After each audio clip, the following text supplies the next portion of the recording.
Bismillahirrahmanirrahim. Alhamdulillahi rabbil alamin. Walaqibatul mahmudatul lil muttaqin. Wala udwana illa 'alal zalimin. Amma ba'd. Assalamu alaikum warahmatullahi wabarakatuh. warahmatullahi wabarakatuh.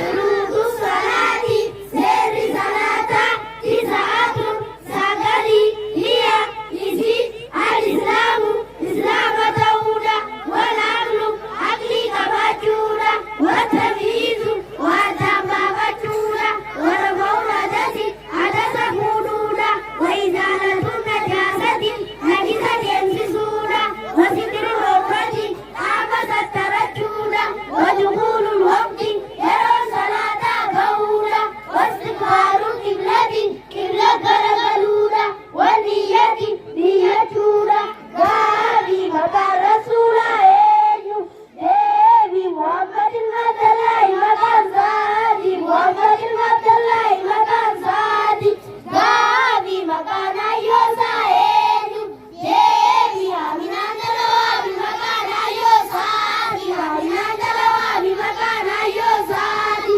gani erodonu maisa kesati lemali ojin zadi devi niramdatula tile oramatadi surojin zadi gani erodonu maisa kesati lemali ojin zadi devi kurehina ojin tarangalina nagalu ojin zadi gani nakada sankesati mekami ali zadi devi kurehina sati ilmada mekamun ali zadi gani balimina limakambera zadi devi khadiya ke aishara makambera zadi gani jolle rasula namameka devi sanam torba amozati jolle diradi amujolle laladi gani malimi mali makan jolle sada diradi devi kazimi diraini diatalai makan jolle sada diradi